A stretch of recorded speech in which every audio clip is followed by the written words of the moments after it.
there's always going to be new 0 days coming out. Like we're going to be facing some there. You're not going to be able to make something 100% secure. If you want it 100% secure, just go ahead and power it off. Turn it off. Right. Unplug it. Exactly. Yeah. Unplug it.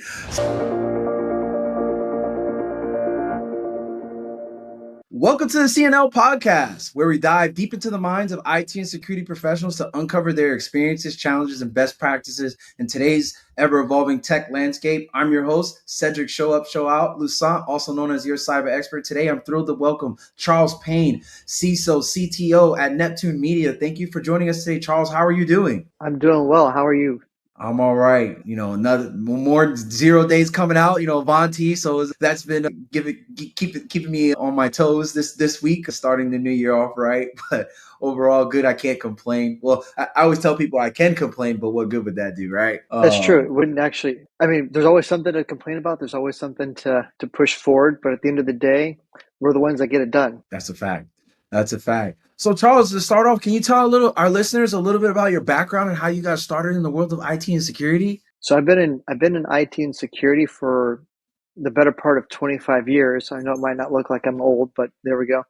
So I started back in network security, so network infrastructure, way back in the day, and then I just kind of worked my way up from there. Hey, was there a specific event or inspiration that pushed you towards the field? Or most people don't really go to networking first, which I recommend most people do because it really lays the foundation for everything else. But was there something specific that pushed you towards the field? I wanted to. It all started with my grandfather. Again, I'm in Florida, so we had NASA growing up. So I was part of the civil. I was a lot with my grandfather a lot, and he was part of the Civil Air Patrol, and we had a lot of stuff from NASA. And I actually got an IT background from that. So that's what caused the curiosity, and the curiosity eventually led to IT, and IT led to networking, et cetera, to where I'm at today. Right. Fair enough. Yeah, for me, it was being on the networking side of things and not wanting to be a network guy forever. And I was like, all right, well, let's pivot more into the security aspect of things. But there's definitely a lot of security around networking in general, because if your network gets popped, then almost everything can fall over like dominoes. Networking is a lot like cybersecurity. I mean, that's where it all started, right? That's where that is its core at the infancy. Yep, for sure. And a lot of different challenges that have been uncovered over the years, a lot of different protocols being updated and whatnot, just the way we think about architecting and placing certain things and limiting the attack surface, and a lot of good best practices throughout the years. Whereas, the old days, you used to it was the wild, wild west. And now you realize you got to think twice about, should I really expose this portal to the internet? Just little things like that. But so you're CISO CTO over at Neptune Media. And you've been in the game for about 25 years. So I know you've been in the rodeo for quite some time. What challenges have you faced, breaking into cybersecurity and climbing the ladder in this field? So I think that in my case, I was in it before it was a thing. So for me, it's not the same parity as some of the other folks that are just trying to get into it. But I know that when we're hiring people, maybe I can give you a better perspective of when I'm hiring somebody, because I think that's what you're really trying to ask for your listeners. When I'm hiring somebody, or when I'm interviewing someone for a position, I don't really care about their certificates or their education, when the backgrounds are. I care about, can they get the job done? And let me quantify that really quick and qualify what I really mean. What I mean is, do they have the aptitude and do they have the ability to learn? Because I don't expect them to understand the network and my infrastructure going into the job, because that's what they're going to learn while they're on the job. But what I want to know is, do they have the ability to learn the job when they're on the job? So what I'm really asking when I'm going through an interview is, do they have the ability to learn the infrastructure? Do they have the ability to learn what my network is? So that's what I'm really gauging when I'm hiring somebody and I'm asking them interview questions. And they might be off the wall questions, but I'm really gauging to see if they can really understand something in its fundamentals and then actually apply it. And that's what I'm really asking and testing for. Yeah, and I definitely can resonate with that, because I myself, when I'm interviewing candidates, it's the ability to be able to process, not just know the definition of terminology, but the ability to process information and interpret it and figure out how does it apply to the context of our environment, et cetera. So definitely can understand that. So as far as your day to day, can you talk to me about, what is your organization known for? What field are you in? Yeah, so I Neptune Media is a division of our holding company. So Neptune Media is the marketing arm, so we host events, so on and so forth. But I actually work for our parent company, which is an investment group. So holistically, we're in financial services. Okay, holisting and financial services. So what does a typical day look like for you in your role? I know you're probably dealing with a lot of different business units, et cetera, a lot of different initiatives. Yeah, so we don't have a CIO officially. So as a CISO CTO, I am the CIO essentially, and so my day essentially consists of making sure all of our processes and procedures from start to finish are in place. Okay, fair enough. So with that being said, the financial services industry is facing threats from all over the place. Right now in your industry, what are you seeing as the biggest threats, and how are you combating them?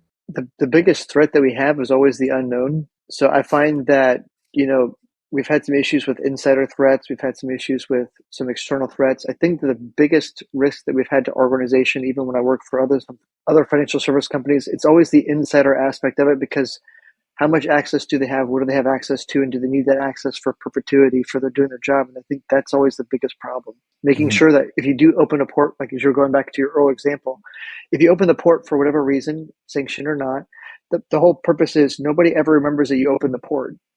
Nobody ever Yeah. remembers to go back and close it. Nobody ever remembers to go back and follow up and actually finish, complete, and then disassemble or disappropriate what they actually initially started. And that's always the problem. Yeah, and what I typically see from my consulting engagements is not only does it get lost, no one remembers, but there isn't any processes. Like there's no process in place to govern that stuff. So, is there a monthly review of open ports or the external attack surface or things like that? Having those types of processes in place is what I find to be key in those types of scenarios. But at the end of the day, you got to treat the root cause and not the symptom, right? Are there any other threats that you guys are facing right now? I know there's always the threat of unknown. There's what I tell people is, and especially the leadership. There's always going to be new zero days coming out. Like we're going to be facing some there. You're not going to be able to make something 100% secure. If you wanted 100% secure, just go ahead and power it off. Turn it off, right? Unplug it, Um, exactly. yeah, unplug it. So there's always that catch 22 where you're balancing, usability with, not only usability but user experience, balancing innovation with security, et cetera. But you have to just always plan to fail. At the end of the day, it's sad. I say there's no company that's unhackable, whether that be through just the human element. Somebody messes up and clicks a link and lets a malicious actor in because they gave them credentials or they ran a payload on their system that bypassed their antivirus, or just there was again a brand new zero day and a product that you don't even have control over when it comes to delivering those updates. You don't control the development, so it's a definitely not, the battle is not for the faint heart. There's the attackers only got to be right once. We've Once. got to be Yep. right every time. It So is. with It's a that, crazy battle. and it's an unforgiving battle, and I think it's a thankless battle as well too. And some people who who aren't in the trenches with you can't really appreciate that battle till its fullest extent. But with that being said, there's a lot of different all these new technologies that are coming out, new vulnerabilities. So how do you stay up to date, with this ever evolving threat landscape and the best practices, etc. I don't think you can ever stay fully up to date, but that's where you just rely on your team to make sure that we're just trying to stay current. We're just trying to make sure that we're looking through the CVEs that come out. We're trying to make sure that we keep all of our CEs and our continuing education up to date. And we're just trying to go through the process. We host a lot of events, but at the same token, we also attend a lot of other events, just trying to make sure that we understand what's going on in the industry.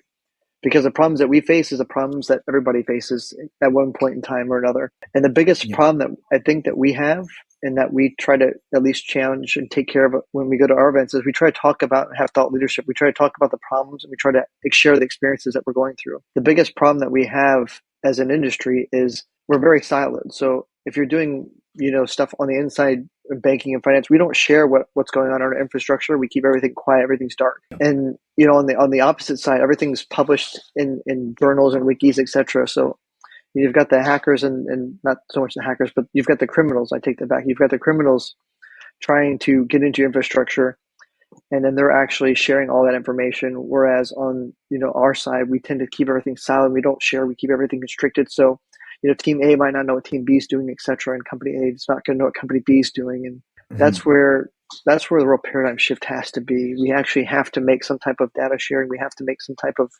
concerted effort. And I know that we have Yeah. FSISec and Yeah. all this other stuff that we're part of, but the problem is by the time I report it to you guys or I report it to them, it's 2, 3, 4, 5 weeks later, and by that time you've already been hit, you've already been attacked. You don't even Yeah. know you don't even know it's happened. It's too late to Yep. it's not Yep. not valuable anymore. That's Yeah, the problem. definitely. Yeah, I can definitely understand that where the facilitation of getting the information over to everyone else in the industry who could benefit from, knowing said IOC indicator of compromise or indicator of attack or whatever issues that you're seeing or whatever innovation that, hey, one company has realized, hey, this is a smarter way to tackle this fraud and abuse problem in the financial services industry. For maybe there's other companies that could benefit who are dealing with the same, like you said, dealing with the same exact problem, and not sharing that information and really keeping that just centralized to that specific institution. It loses out. It prevents the ability from everyone else being able to benefit, like how you're saying, for me able to maybe prevent an attack from happening at a much sooner versus catching it on the reactive front later down the line. So definitely can understand that, and have been in worked multiple engagements where I've kind of been time boxed and held where I really couldn't share information from another environment because it may have been proprietary or custom to specifically to that customer's environment. But wholesale as a consultant, I think that's what kind of gives us really a leg up with some organizations when we do come in. Because whereas where you're at one organization and you're dealing with those problems and you're only getting information from the public when it's actually published, just being a consultant and touching a lot of different networks and seeing a lot of this knowledge, that institutional knowledge, is we can find ways to translate that into other environments without actually giving up the full secret sauce of other said customers' environment without violating any contracts or anything like that. So I definitely can understand that. While we're on that note, though, how do you approach building a security conscious, let's say, a security conscious team and culture within your organization with those factors in mind? So many years ago, I took the initial approach to build a purple team. So I combined all the blue teams and the red teams, and I focused everybody to make sure that everybody was on the same mindset of not only do you want to find the vulnerabilities, but you also want to patch them. You want to defend against them. So I made all of our teams proactive. So It's I developed great. everybody into purple teams, and I make sure everyone's cross trained. So if one person's out for whatever reason, the other team can step in and cross over, and it's not a big deal anymore. Whereas That's right. everything was predefined in the past, everything was very clear cut. Bob did Bob's job. Jim did Jim's job. Sally did Sally's job, and then nobody would Mhm. ever again silos, even Yeah. inside your own corporation and company. So what I did was I just blended everybody together. I just cross teamed everybody, and I made everything a lot easier because now that one person can have more days off. That person can have more of a work life balance. And Yep. people didn't really realize that initially what I was doing, and they were very hesitant because they're like, "Well, they're going to take my job. They're going to do it." Like, no, I'm trying to give you guys more of a life. We're not trying to take anything away. We're trying to give you guys something back. And it was Yeah. a lot of hesitation initially because everybody was really, afraid that their jobs were going to be taken away or they're replaced with whatever. But in the end, I think they all realized that it was beneficial for them. Initially, it was a little bit Yeah. hard though. Yeah, and it's not the first time I've actually heard that type of feedback when you start cross training and getting more people involved in other areas of subject matter expertise that they're not really involved with on a day-to-day basis, as people think are afraid they're going to lose their job. I'm training my replacement type scenario. But like you said, it's so in case one person, what I've like to say is like, if you got hit by a bus today or you won the lotto and you decided you don't want to come into work anymore, we as a business, we have to have a plan in place in order to provide you that coverage. Or say you wanted to take some days off or you have a medical issue, whatever the case may be. But that's where that cross training really comes into play. And also the documentation. It's one of the things that seems very, very fundamental, right? But some shops, the documentation isn't actually documented or kept up to date. And that's where cross training and stuff like those opportunities there a lot gives you the opportunity to document that knowledge, that subject matter expertise on whatever processes that you put in place. So if you need it for your playbook and for you to also be able to scale out if your team were to get bigger. So you have that repeatable process that you'd be able to bring someone in and onboard them quickly and it also reduces your cost of onboarding.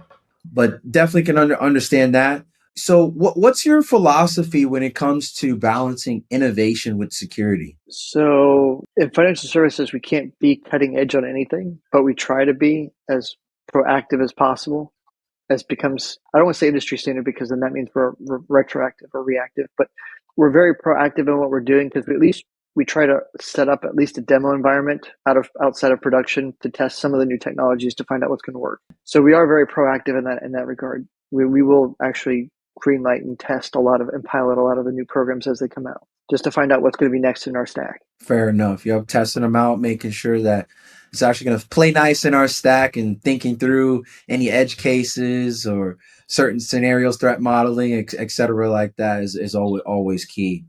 So, just kind of shift gears here. So what's one piece of advice that you would give to other security leaders that are facing some of the same challenges that you're facing in your industry? I think the biggest thing that I could pass along would be to be open-minded. I know that I do not practice my own advice so many of the time. So sometimes I guess you'd say I'm a hypocrite. I know that when I go to Black Hat or RSA or something like that, my staff never tells me what they find. And I'll be honest with you, I never ask. And that's probably one thing I'm going to do in 2025 that I'm going to change. Because as a CISO, I never go to the trade floor at an RSA or Black Hat. I go, but I'm never on the trade floor. And none of my peers are on the trade floor. None of us are on the trade floor. My staff's there, but I have no idea what they ever see or what they do or who they talk to. I never ask. And I think that's probably one of my biggest mistakes. Yeah, just being a little bit more open-minded to some of the solutions out there. Because as being the person who I've been dragged into multitude of sales funnels on different solutions, and there's a lot of things, a lot of great teams out there that are solving a lot of different problems within the industry.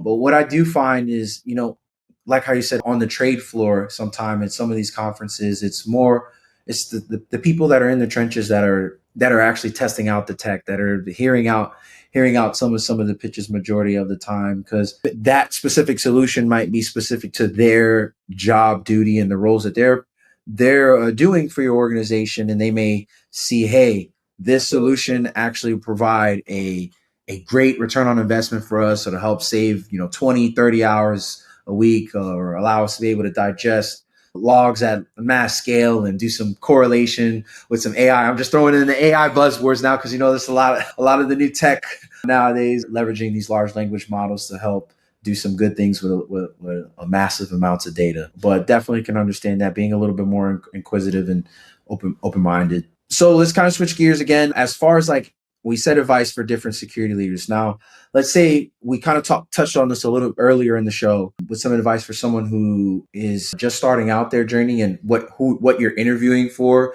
But what's one piece of advice that you would give someone who is just starting out their journey into IT and cybersecurity? Be persistent. Be persistent. Keep trying. I think that's the best advice I can give anybody who wants to be in cybersecurity. One, you've got to be crazy. But aside from that, I don't mean literally. I mean, it's figuratively. But aside from that aspect, you have to understand that cybersecurity is very repetitive, and you have to be very persistent, because if you don't have that persistence, that means you're never going to follow through on the job. It means you're never going to do all the stuff that's routinely, rudimentarily required day in and day out, because it gets very repetitive very quickly. On day two, you're going to repeat exactly what you did on day one. And day 35 is going to be the same as you did on day one and day two. It's going to be very repetitive, especially if you're a SOC analyst or something like that. It's going to be very repetitive. So persistence is very critical in what I look for. Because if you're not constantly messaging, if you're not constantly replying, you're not constantly asking and nagging, then you don't have that drive, because it's a very repetitive industry. You look at the same stuff repetitively. It's always the same pane of glass, and not a single pane of glass, because that's ridiculous, but it's always the same panes of glass. It's always the same job. It's always the same function. It's always the same baselines repetitively day in, day out. Yeah. Yep, I can definitely understand that ability to follow up when you know you have certain responsibilities that you need to do. Let's say you be triaging vulnerabilities in your CSPM, your cloud security posture management tool. If you see there's certain things that need to get patched and fixed, following up with the actual stakeholders, seeing what their plan of remediation is, making sure they actually have it on their radar.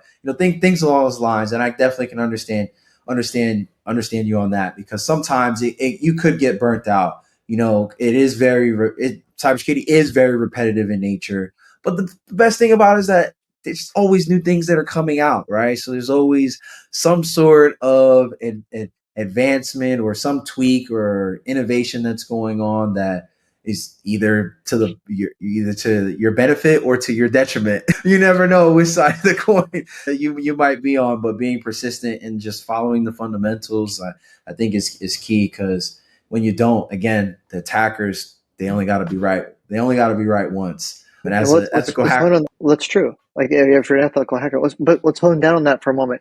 Like if you look at blaster virus, if you look at some of the other stuff that's happened in the past that was detrimental to computers, even in the CrowdStrike incident, it's about the persistence is what actually leads you to patch the basic vulnerabilities that are old. Because mm-hmm. if you don't have that persistence to patch what happened last year, the year before, or last week, or last yesterday, you're going to create a security issue in the future. So by your Yep. negligence and by your lack of persistence today, you're already guaranteeing that there's going to be a future incident. And that's why you have to be rudimentary, you have to be fundamental in the basics of actually being persistent. Yep. And I'll kind of harp on that a little bit more, kind of use CrowdStrike as an example. How many times do you think they actually QA'd their software and nothing actually happened when they rolled out the updates? And that one time they weren't persistent and didn't check a certain update against a certain OS, one of the most popular OS systems in the world right now, right? And led to one of the biggest IT outages that we've ever seen. That persistence is definitely key there. I'm sure they would agree with you over there. I think they would too. But definitely much respect to them for owning up to the incident and responding in the way that they did. But other than that persistence, what do you think are the most important skills to develop in this space? Aside from persistence, it's the ability to be openness and always be coachable, because what you're doing Mm-hmm. today is not necessarily what you're going to be doing tomorrow. Hopefully you're going to have that drive. Again, you'll have that drive to be something different than what you are today. Because if you come into our shop, into our stock as a SOC analyst, I'm hoping that you want to be promoted. I hope you want to take my job one day. Yeah. I mean, I'm always trying to replace it. And going back to even saying that, I think like the unsung heroes are the BISOs that are in the organizations. I know plenty of BISOs that actually do more work than most CISOs. And those are some folks that just never get any recognition. They never get any awards. They don't get any of those accolades. They're the unsung heroes of today's infrastructure. Yeah, definitely can resonate with that. Do you feel right now there are any trends or emerging technologies that you believe that will shape the future of the cybersecurity industry? I believe there are a few. I won't say them out of respect for the companies, but I do actually Mm-hmm. I do sit at an investment company, so I do see a lot of new tech. In fact, a Mm-hmm. few of the meetings I had before this recording were pitches for investors for investments. Mm-hmm.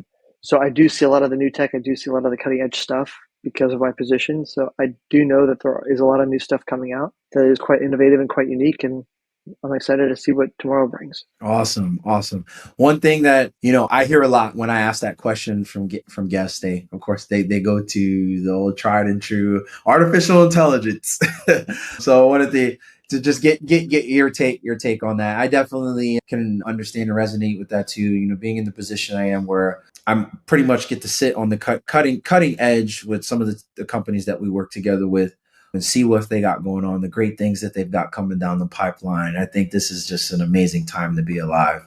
I try to tell that to my wife and kids and friends. I try to tell them, like, if you can, invest in tech, try to get involved in the ecosystem some way, shape, or form. There's a lot of opportunity, especially I feel on the entrepreneurial aspect of things. If you have a creative mind, you see a problem, no one is solving it, and you have an idea of how to solve it, that's where the magic happens, right? Other than that, if you could go back and give your younger self one piece of advice, what would it be? Finish law school. avoid tech. Finished law school, boy, take we were gonna get into the cyber law, the cyber law space. Probably would have done that instead. Yeah, actually, no, I know a couple of Mm. cyber lawyers. I think that would probably been the place I should have been. But that would be the one piece of advice I would give myself. Is I know that they actually shape policy in Europe in terms of Mm-hmm. AI and stuff like that. So they're basically Yeah. mandating what we're going to do as a CISO. So I'm like, wait a second, I'm at the highest level of the salary in the band right now, but realizing that the legal team and the politicians are actually above that. I'm like, maybe I was a little bit short sighted here. Yeah, definitely can understand that. Yeah, because as the CISO, you're in the trenches and you're helping coordinate everything. But at the end of the day, it's the politicians and the lawmakers that they're shaping our future. But you still you still can come in and lobby and take that experience that you have and try to help shape the future. Just are they going to listen? That's just that's a whole nother question in itself. And I see over there in the EU, they're doing great things as far as being proactive, like with privacy, GDPR, etc. And I feel like over here we're kind of behind the eight ball here. That we don't really have a framework to protect American citizens. Really, yeah, some certain states like California, put in like CCPA, but some other states have adopted their own bespoke version of it. But how do you feel about how we have been tackling as a country our data regulation and privacy and cybersecurity regulation? I think America is very capitalistic, so whatever is profitable is what's important. And I think that everything else is kind of secondary. Yeah, I it's kind of hard to disagree with that when the history has proven time and time again that profit it's profit almost over everything most of the time. Unless especially when it comes to like regulations for IT and cyber, like the deep fakes, right? It's funny there's so many other different initiatives that we've been trying to get passed for so long, right? Deep fakes come out, nobody bats an eye. People like Taylor Swift, people like some high profile individuals get affected by these deep fakes. We've got a bill on the floor getting ready to get passed right away. So it's like, if we can move that fast like that for that, when high profile individuals are affected, then why can't we do that for our country as a whole when our whole country is affected? So I definitely can, I can sit here and tell you that until I'm deaf in the ears and blue in the face. But I think we both know um, the answer, but I don't think that's probably relevant. But we both know the answer. yeah. Well, we'll leave it at that. So we'll kind of switch gears here. So when you're not leading things over at Neptune, you're not fighting cyber threats. What do you enjoy doing for fun? I actually enjoy going to our conferences and going to others. So I love going to events, either the ones that we host or others, Black Hat, RSA, B-Sides, what have you. I think the more that we can build the community, the better off we'll be as a whole. Yeah, I definitely can resonate with that. Myself, I have to sometimes pull myself away from learning new things because I feel like I'm addicted to information, and I have been for a very long time. When I've unlocked the power of the internet to just the vast amount of information out there, if you look for it, you look for it, you can find it, and most times, right? I love doing like the digital conferences, the meetups, the local chapters, just learning new things, learning new skill sets, and just continuously learning. It just only helps you out as a professional in any domain of cybersecurity that you serve. Like when you spend time and years in identity and access management and years in governance, risk, and compliance, and just learning all these new areas and trades, and you'll be able to take that experience and make you a better cybersecurity professional, all in total, as well as building up, not only building up the next generation and contributing back towards the actual field in itself. What's one tech myth or misconception you've heard of that's always made you laugh? One tech misconception, I don't know about always, but I always laugh whenever I hear someone say AI, because when in reality they're talking about machine learning. I always Yeah. laugh whenever I hear a vendor or I hear a product being described as AI. I always laugh because my BS meter tends to go off almost instantly. I'm like, yeah, okay, because there's a difference between machine learning, which is ML, which is at that point in time defined by a large language model, which means it's a mathematical algorithm that calculates something that gives you a predefined response. Whereas artificial intelligence is cognizant; it can decide that it wants to bake a cake today, or it can go do cybersecurity stuff. It has autonomous ability to change whatever it wants to do. Yep. Completely different. If people try to make, different degrees and say Gen AI and this AI, no. Artificial intelligence is cognizant beings. It's artificially intelligent or intelligent. It's not the mixture of the two. You can't blend them and just try to make some type of synergistic, type of marketing out of it. But that's what I hear a lot of, at least right now. And I think that's kind of funny.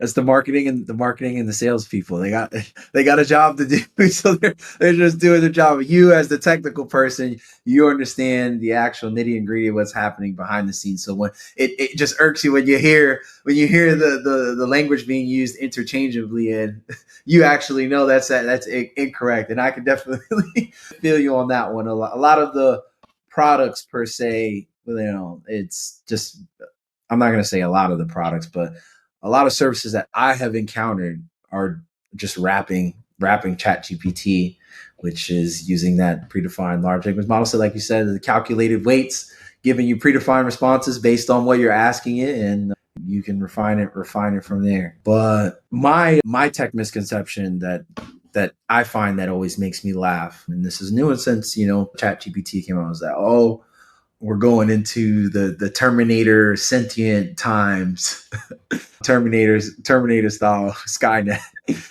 Yeah, I think we're a long way from there. You think AI is going to take over the world anytime soon? I was there in 2019 when they unveiled the sentient AI to the public at CES. I won't tell you what happened there. I think that's all confidential at this point in time, but I was there. Yeah, I'm hearing things like, you try some of these models, some of these large language models started coding their own programming language because they wanted to avoid from being shut down, and it tried to copy. I got to look up to see what article was it, but I've heard it on like the Cyber on a few different podcasts now. They mentioned something that was quite eyebrow raising at that time. But other than that, that's really all we had today for the show. Thanks again, Charles, for sharing your incredible insights and experience with us today. I mean, it's really been a pleasure. For our listeners, where could they find you to connect with you? They can always connect with me on LinkedIn. LinkedIn. All right. Fair enough. And are you guys hiring over there at Neptune Media right now? We're always hiring for either Neptune Media itself or one of our portfolio companies. Okay, fair enough. And if they wanted to check out one of those positions, would they just go to like Neptune Media's website, or they can go look at? We usually post our jobs on LinkedIn, or sometimes we have them on our separate partner websites or subsidiary websites. Fair enough. Well, for our listeners, if you want to connect with Charles, feel free to connect with Charles on LinkedIn. If you're brand new to the show, please don't forget to subscribe to the show for more conversations with IT security leaders like Charles. Until next time, stay safe, stay secure.